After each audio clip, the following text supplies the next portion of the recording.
Bismillahirrahmanirrahim. Assalamualaikum warahmatullahi wabarakatuh. Salam sejahtera untuk kita semua.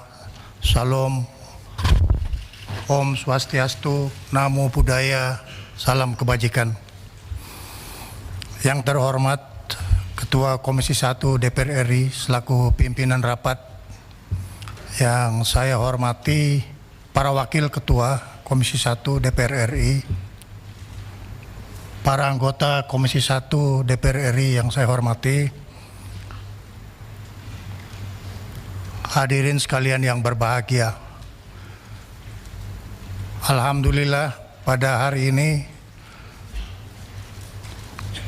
kita patut menyampaikan puji syukur kehadirat Allah Subhanahu wa Ta'ala, Tuhan yang Maha Besar, atas limpahan rahmat, taufik dan hidayahnya, serta kita diberi kesehatan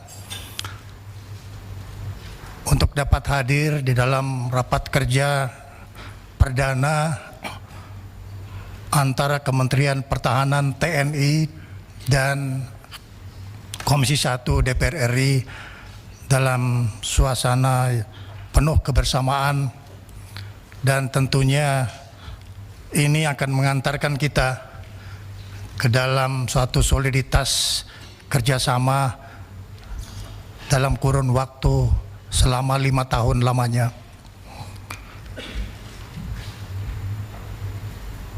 Pada kesempatan ini saya didampingi oleh Panglima TNI. Saya kira bapak-bapak dan ibu-ibu sudah pernah mengikuti Panglima pada periode yang lalu, yang sekarang keputusan Presiden beliau melanjutkan tugas kembali sebagai Panglima TNI. Dan bersama saya juga ada Wakil Menteri Pertahanan yang juga baru menempati posisi yang sebelumnya adalah Sekjen Kemhan, Marsdia TNI Purnawirawan Doni Hermawan Tovanto, juga Kepala Staf Angkatan Laut Laksamana Muhammad Ali yang juga saya kira sudah mendampingi Komisi 1 pada periode yang lalu dan sekarang melanjutkan tugas, juga Kepala Staf Angkatan Udara Marskal TNI Tony Harjono yang juga pada periode yang lalu juga sudah mendampingi bapak-bapak sekalian. Dan hari ini permohonan maaf karena Kepala Staf Angkatan Darat sedang mengadakan tugas ke luar negeri, sehingga pada hari ini diwakili oleh Wakil Kepala Staf Angkatan Darat Letnan Jenderal TNI Tandio Budi. Dan juga saya ingin memperkenalkan Sekretaris Jenderal Kementerian Pertahanan yang baru, Mayor Jenderal TNI Tri Budi Utomo, yang saat ini masih dalam proses peralihan jabatan sebagai Panglima Mula Warman. Dan juga saya memperkenalkan Inspektur Jenderal Kementerian Pertahanan Dr. Rui Duarte. Keduanya segera akan menerima pangkat bintang 3 dan menunggu keputusan Presiden. Juga saya didampingi oleh para pejabat utama Kementerian Pertahanan yang cukup banyak, dan saya kira ini juga mereka ikut mendampingi bapak-bapak sekalian pada periode yang lalu, dan juga bersama dengan para pejabat utama dari Markas Besar TNI dan Markas Besar Angkatan yang pada hari ini hadir bersama-sama. Saya sendiri, ini adalah suatu kebanggaan karena sejak tahun 1998 saya sudah ikut berinteraksi dengan Komisi 1. Pada saat itu Bapak-bapak dan ibu-ibu, duduk saya paling belakang. Waktu saya masih di markas besar TNI, dan pada saat itu salah satu mitra yang mulai bekerja sama adalah Pak TB Hasanuddin, sehingga saya kira suasana ini akan mengantarkan kita kepada keakraban. Banyak saya mengenal bapak-bapak dan ibu-ibu anggota Komisi 1 sebelumnya saya sudah mengenal juga, dan yang baru pun juga kita mengenal, tetapi memang yang paling penting adalah suasana kebatinan di antara kita yang akan merumuskan satu soliditas kerjasama untuk mencapai tujuan nasional kita, yaitu melindungi tanah air dan tumpah darah Indonesia yang sekarang ini menjadi beban dari kita bersama, khususnya bapak-bapak dan ibu-ibu yang berasal dari Komisi 1. Banyak dari bapak-bapak dan ibu-ibu yang memang berjuang terus-menerus di Komisi 1, dan hari ini saya bersyukur mendapatkan amanah untuk bertemu bapak-bapak sekalian sebagai pembantu presiden dalam sektor pertahanan negara, yang juga ditugaskan sekaligus untuk menentukan kebijakan, menentukan strategi, dan menentukan dukungan anggaran yang diperlukan oleh Tentara Nasional Indonesia sebagai alat pertahanan negara. Saya kira ini adalah merupakan satu yang sangat penting untuk kita pahami bersama. Seperti yang disampaikan oleh Ketua Komisi 1 tadi, bahwa memang ini di bawah koordinator Polkam, dan ini memang saya kira sudah berlangsung sejak lama. Saya ingat Pak Utut, pada waktu itu koordinator Polkamnya adalah almarhum Sutarjo Suryo Guritno. Saya mulai bekerja sama dengan beliau pada waktu itu, dan alhamdulillah hari ini saya bisa bekerja sama dengan Pak Utut yang juga mewakili PDIP. Pada waktu itu Pak Tarjo almarhum juga mewakili PDIP, dan sekarang saya bisa kembali bersama, alhamdulillah. Sesuai dengan agenda rapat pada hari ini, yang pertama yang berkaitan dengan Pilkada serentak 2024, di mana secara esensial nanti setelah saya menjelaskan hal-hal yang menyangkut kebijakan strategi dari pertahanan negara, mohon diberikan kesempatan kepada Panglima TNI untuk sekilas menjelaskan esensi dari pengerahan kekuatan TNI pada 2024 Pilkada pada tahun ini. Secara kebijakan, Kementerian Pertahanan TNI memang tetap memegang teguh prinsip netralitas dengan tugas mengamankan dan melancarkan Pilkada 2024 yang akan kita laksanakan pada tanggal 27 November. Sedangkan agenda yang akan kami jelaskan adalah, menurut agenda memang tersurat 100 hari. Tetapi bapak-bapak dan ibu-ibu, jika diizinkan saya mungkin sedikit sekilas menjelaskan, bukan hanya 100 hari, tetapi bagaimana konsep strategi Kementerian Pertahanan, yaitu melanjutkan dan mengembangkan pembangunan kekuatan pertahanan negara yang sudah dirintis 5 tahun yang lalu oleh Menteri Pertahanan Prabowo Subianto, dan ini merupakan tugas lanjutan dan tugas pengembangan yang dibebankan kepada saya dan juga kepada Tentara Nasional Indonesia. Sebagaimana kita ketahui bahwa amanat pembukaan Undang-Undang Dasar tahun 1945, yaitu melindungi segenap bangsa dan negara Indonesia dan seluruh tumpah darahnya, maka inilah merupakan fundamental yang kita pegang sebagai tujuan nasional, dan tujuan nasional ini diimplementasikan ke dalam suatu sistem pertahanan yang disebut sistem pertahanan negara, sistem pertahanan keamanan rakyat semesta, yang merupakan amanat dari pasal 30 Undang-Undang Dasar tahun 1945.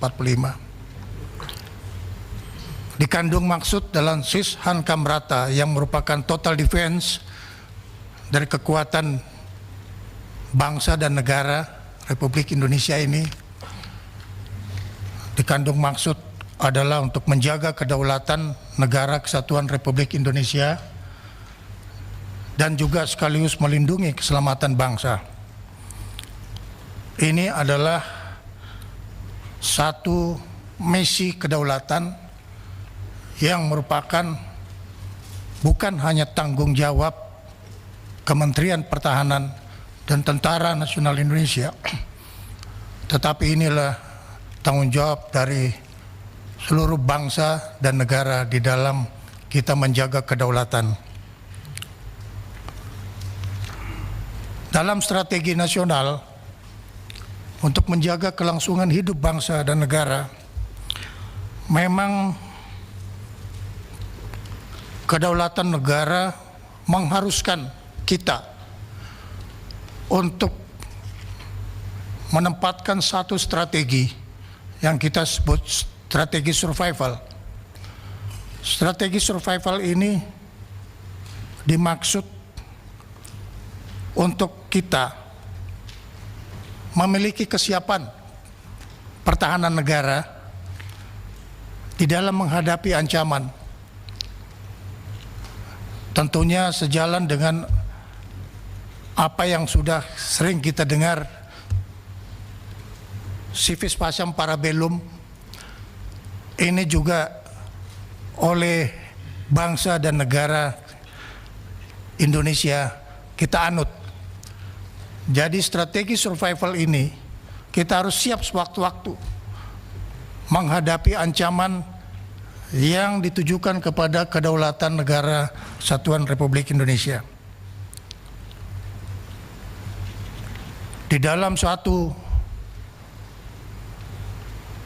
prinsip di dalam suatu negara bahwa kekuatan pertahanan dan militer dia harus memiliki satu sikap yang namanya ultima ratio. Ultima ratio ini adalah satu sikap dari suatu sistem pertahanan negara agar supaya kita selalu berada di dalam poros mengamankan kelangsungan hidup negara. Ini adalah satu sikap yang harus kita pegang, dan ini merupakan prinsip bagi Tentara Nasional Indonesia yang berdasarkan Sabta Marga dan Sumpah Prajurit. Ini adalah hal yang perlu saya kemukakan kepada bapak-bapak dan ibu-ibu sekalian sebagai sikap filosofi dan prinsip kita di dalam menjaga kedaulatan negara Kesatuan Republik Indonesia. Bapak-bapak dan ibu-ibu sekalian, sedikit saya singgung mengenai situasi yang kita hadapi, di mana secara global kita semua mengetahui dan bahkan paham bagaimana ketegangan global yang berlaku, pasang surut hubungan global antara Amerika Serikat dan Tiongkok, di mana ini semua menempatkan kita Indonesia sebagai faktor yang dituntut untuk berperan untuk melakukan peredaan ketegangan. Kita memang bangsa yang cinta perdamaian, tetapi kita pun bangsa yang harus lebih cinta kepada kemerdekaan. Ini adalah pesan-pesan pendahulu kita, founding fathers kita, di dalam mendirikan negara kita. Oleh karena itu, sikap kita sebagai bangsa negara yang berada pada posisi non-blok, tentunya kita mengutamakan perdamaian dan selalu mengisyaratkan agar supaya kita menghentikan persengketaan di antar bangsa. Kita pun menghormati kekuatan global, tetapi juga tentunya kekuatan global perlu menghormati kedaulatan dan kemerdekaan bangsa dan negara Kesatuan Republik Indonesia. Bapak-bapak dan ibu-ibu sekalian, khusus secara nasional, saya sekilas menyinggung bahwa kita terus mencermati dan mengantisipasi gangguan-gangguan terhadap eksistensi kedaulatan dengan mengantisipasi hal-hal yang mungkin terjadi di dalam negeri, baik itu yang berkaitan dengan gangguan insurgensi khususnya di Papua, dan juga kita juga mengantisipasi adanya kemungkinan hal-hal yang bisa menjadi faktor yang mengganggu strategi nasional dalam rangka pembangunan ekonomi nasional. Strategi nasional kita adalah berpihak kepada rakyat, dan kita mengantisipasi bahwa beberapa pembangunan ekonomi yang dilakukan oleh pemerintah saat ini perlu kita berikan satu perhatian dalam rangka menjaga, termasuk fenomena-fenomena yang sekarang terjadi, yaitu judi online, penyelundupan, dan narkoba.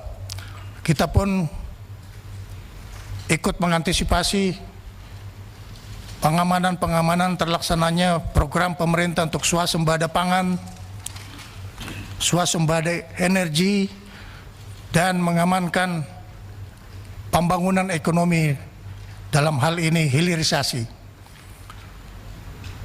Bapak-bapak dan ibu-ibu sekalian, kalau melihat situasi nasional yang disampaikan tadi, maka saya ingin menjelaskan arah pembangunan kekuatan pertahanan negara yang akan kita kerjakan di dalam kurun waktu saat ini sampai dengan 5 tahun ke depan. Sebagaimana yang saya sampaikan tadi, bahwa kebijakan kita adalah melanjutkan apa yang sudah menjadi rintisan dan sudah menjadi strategi nasional, strategi pertahanan, dan strategi militer yang akan kita kembangkan di dalam pembangunan kekuatan pertahanan negara. Kita akan melanjutkan penguatan kebijakan strategi pertahanan, yaitu seperti yang tadi disinggung, kita akan melakukan revisi Undang-Undang Tentara Nasional Indonesia. Kita akan melakukan penguatan kebijakan strategis nasional dengan membentuk amanat Undang-Undang Pertahanan Negara pasal 15, yaitu terbentuknya Dewan Pertahanan Nasional dalam konteks bagaimana kita mengamankan kedaulatan negara. Di dalam konteks pembangunan kekuatan TNI, kita akan melanjutkan konsep pembangunan kekuatan TNI yang disebut Perisai Trisula Nusantara dalam konteks kekuatan darat, kekuatan laut, dan kekuatan udara yang nanti secara spesifik selintas akan saya berikan penjelasan. Juga kami akan mengembangkan Center of Excellence dari intelektual kita, khususnya di bidang pertahanan negara, dengan melanjutkan dan mengembangkan laboratorium pertahanan nasional yang dilaksanakan oleh Universitas Pertahanan. Di dalam konteks mengembangkan kebijakan dan strategi, Bapak-bapak dan Ibu-ibu sekalian, saatnya Kementerian Pertahanan akan mulai untuk memproses reformasi birokrasi pertahanan negara, di mana dari sistem pertahanan negara kita sudah tertinggal 22 tahun lamanya. Sebagaimana bapak-bapak dan ibu-ibu ketahui, pada saat Undang-Undang Pertahanan Negara ditetapkan, Undang-Undang Nomor 3 Tahun 2002, bersamaan dengan Polri menerima amanah dalam Undang-Undang Nomor 2 Tahun 2022, yaitu Undang Polri, Kepolisian Negara Republik Indonesia segera mengadakan reformasi di lingkungan Polri. Kementerian Pertahanan dan Tentara Nasional Indonesia, karena akibat dari intensitas pelaksanaan tugas di dalam negeri yang sangat tinggi, sehingga reformasi birokrasi pertahanan negara belum sempat tersentuh sampai dengan saat ini. Dan saya perlu laporkan kepada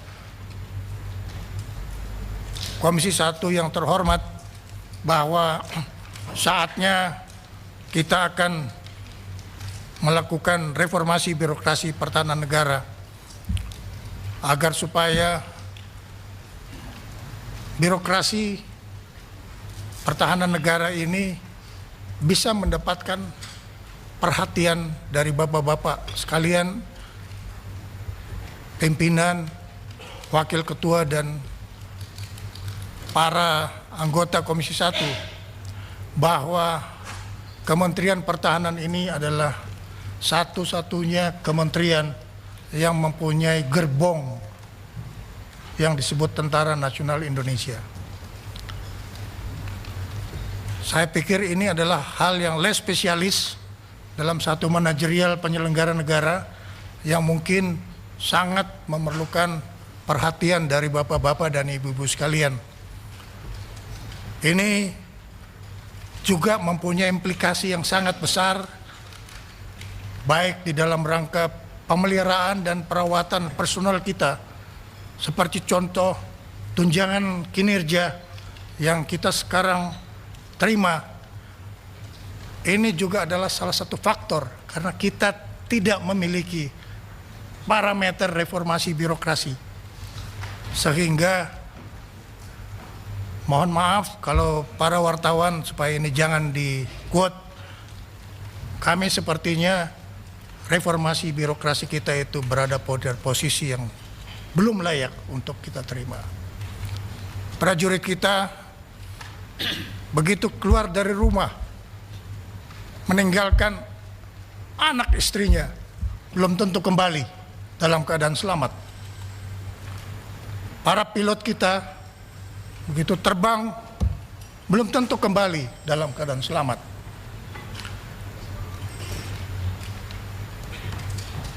Kapal perang kita begitu meninggalkan dermaga, belum tentu kembali dalam keadaan selamat.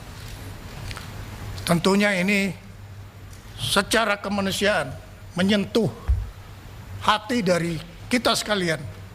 Bagaimana regulasi reformasi birokrasi ini juga mempunyai implikasi kepada penentuan tunjangan kinerja dan tunjangan-tunjangan lain yang dimiliki oleh prajurit-prajurit kita. Selama ini kami sangat sulit untuk melakukan satu ukuran-ukuran yang normal yang dilaksanakan di lingkungan kementerian dan lembaga, karena ukuran itu tidak berlaku untuk prajurit Tentara Nasional Indonesia. Jadi ini saya memang antarkan kepada bapak-bapak dan ibu-ibu sekalian agar supaya reformasi birokrasi pertahanan negara ini bisa mendapatkan dukungan dari bapak-bapak dan ibu-ibu anggota Komisi 1 yang terhormat. Kebijakan strategi yang akan kita kembangkan, kalau tadi saya menjelaskan mengenai Trisula Nusantara, Trisula Nusantara ini, perisai Trisula Nusantara ini sebetulnya adalah hal yang biasa bagi suatu negara, bahwa suatu negara harus kuat kalau tidak ingin diremehkan oleh negara lain. Suatu negara yang kuat, dia akan menjadi tumpuan di dalam pembangunan ekonomi. Suatu negara yang kuat militernya, maka dia akan menjadi bagian yang tidak terpisahkan daripada eksistensi suatu negara terhadap negara lain. Nah, ini yang ingin saya sampaikan, bahwa kita tidak hanya mengurusi peralatan militer agar supaya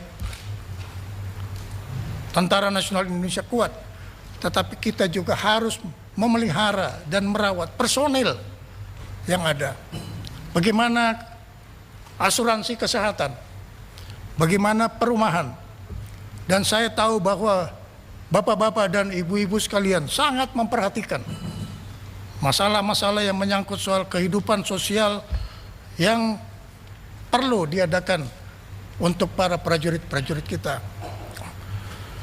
Bapak-bapak boleh masih di Jakarta, Bapak bisa melihat satuan-satuan Kostrad,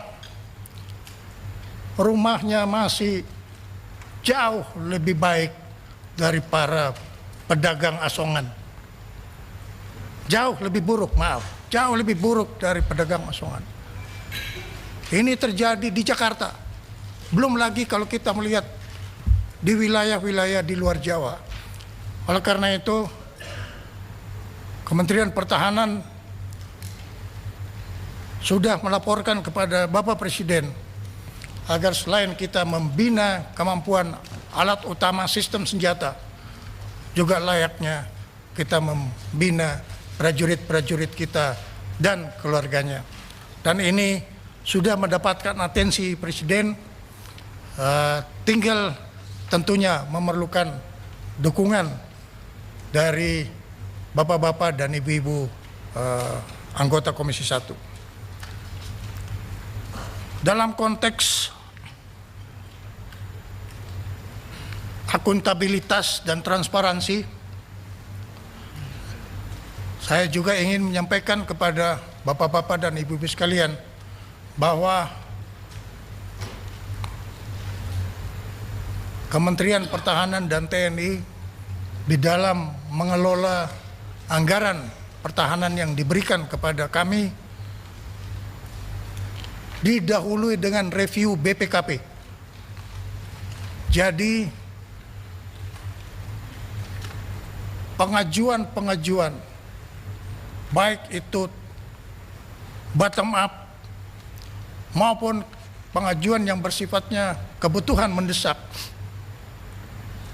Presiden sudah menginstruksikan agar supaya kita melakukan ini secara transparan dan akuntabel dengan melibatkan BPKP. Jadi Bapak-bapak dan Ibu-ibu, saya laporkan bahwa kami tidak akan mengajukan anggaran apabila tidak mendapatkan review final dari BPKP. Dan ini tentunya akan membantu Bapak-bapak dan Ibu-ibu sekalian di dalam pengawasan anggaran.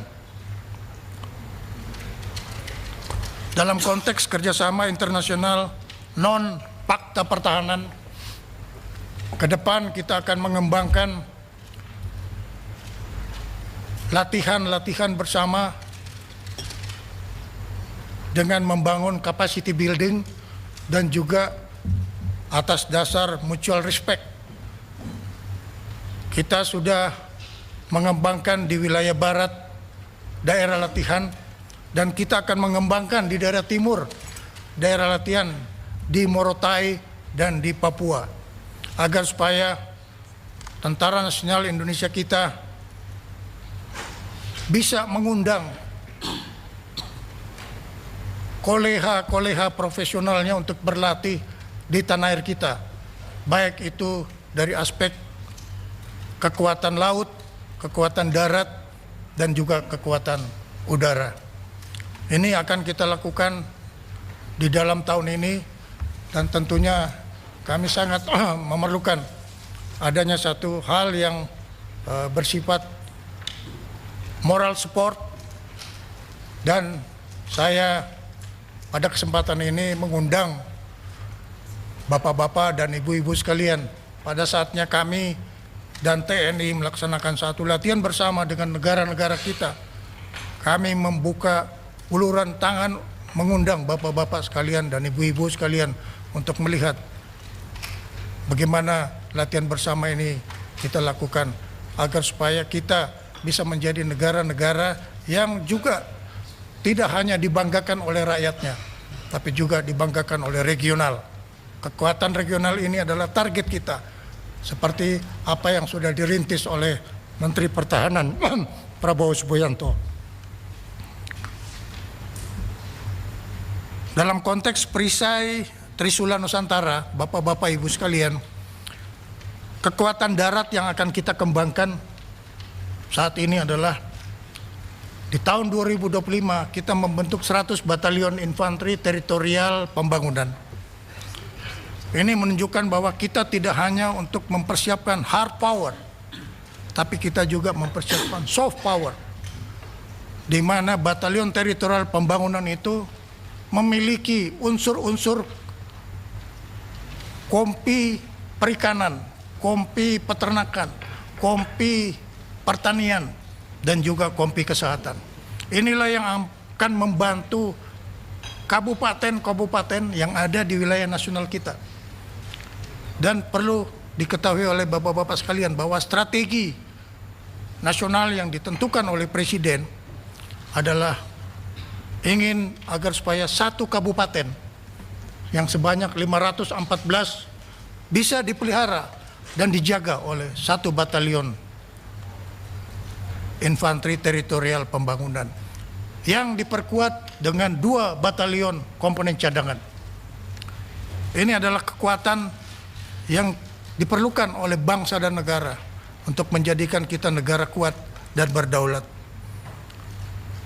Kekuatan laut yang kita kembangkan di tahun 2025 ini adalah mengisi choke point yang ada, agar supaya kita mempunyai kemampuan untuk menutup celah-celah yang bisa menjadi infiltrasi dari kekuatan asing yang akan masuk di wilayah nasional kita. Kekuatan udara memang hal yang sangat mahal dibandingkan dengan kekuatan darat. Akan tetapi kita harus lakukan selimut udara. Selimut udara ini perlu. Dengan jalan kita memiliki skuadron pesawat tempur, dan ini sudah dilakukan, tapi kita juga harus memikirkan satu langkah-langkah interim, di mana ini perlu kita persiapkan, sebab kita tidak tahu, tidak punya kepastian kapan ancaman itu menjadi nyata.